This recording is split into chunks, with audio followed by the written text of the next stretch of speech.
For as long as she could remember, Mira had been waiting. Waiting for the perfect moment. Waiting for a sign. Waiting for permission to live the life she dreamed about. At 23, she had graduated college with a degree in marketing, but her real love, her quiet, unwavering love, was photography.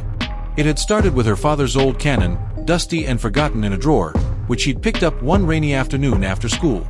She would spend hours framing shots of raindrops on windows, light sneaking through trees, or candid moments of strangers in a park.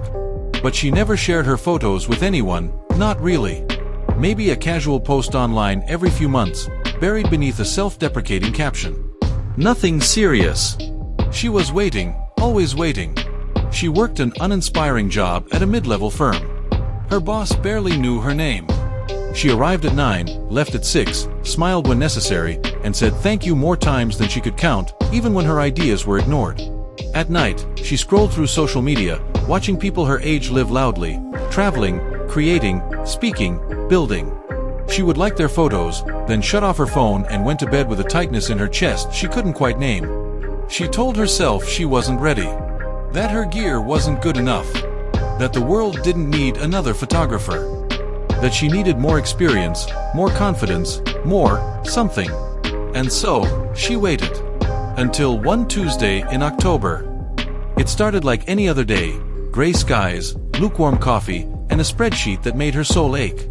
Mira was sitting through yet another lifeless meeting when her phone buzzed. It was a message from her cousin, Arjun.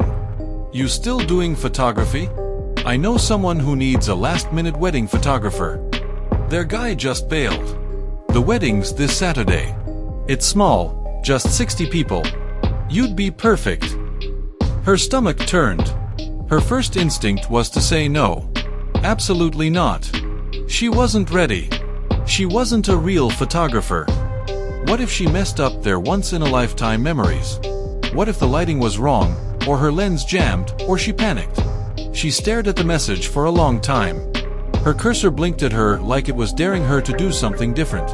And then, for some reason she couldn't explain, she typed, "Sure. I'll do it." The moment she hit send, her heart raced. Fear screamed in her head, but beneath it, there was something else. Something quiet, but insistent.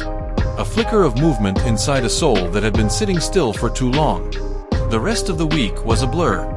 She rented a lens she couldn't afford, binge-watched YouTube tutorials, and practiced shooting everything in sight. Her plants, her neighbors, even the mugs on her kitchen shelf.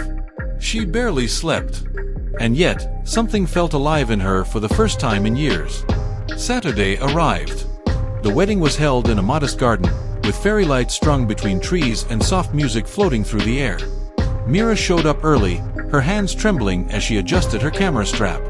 The bride, kind-eyed and calm, smiled at her and said, "We're just happy someone could step in. Take your time. Capture the love." So Mira did. She moved slowly at first, then with more certainty. She caught the tear on the groom's cheek as he watched his bride walk down the aisle. The grandmother clapping offbeat to the music. The ring bearer picking petals off the ground. 1,000 unscripted moments she might have missed if she hadn't finally moved. When the night ended, the bride hugged her. "You have such a gentle eye," she whispered. "You made us feel seen." Mira sat in her car afterward, staring at her camera. The battery light blinked red, but she didn't care. Her heart was full. Her soul was loud. That night, for the first time, she shared her photos, not just one, not hidden behind filters or apologies. She posted a full album online with the caption, "The day I stopped waiting and started moving." Within days, messages poured in. A friend asked if she did portrait sessions on. A local cafe wanted new photos. An old professor reached out, inviting her to speak to a group of creative students. It wasn't instant fame. It wasn't overnight success. But it was movement. She had stepped off the edge of fear and found herself soaring, awkwardly, imperfectly, but undeniably forward. Years later, when aspiring artists asked her how she got started, she'd smile and say, "I stopped waiting for the right time. I made the time right." And they'd nod, understanding. Because sometimes the bravest thing isn't leaping into greatness, it's taking the first uncertain step out of stillness.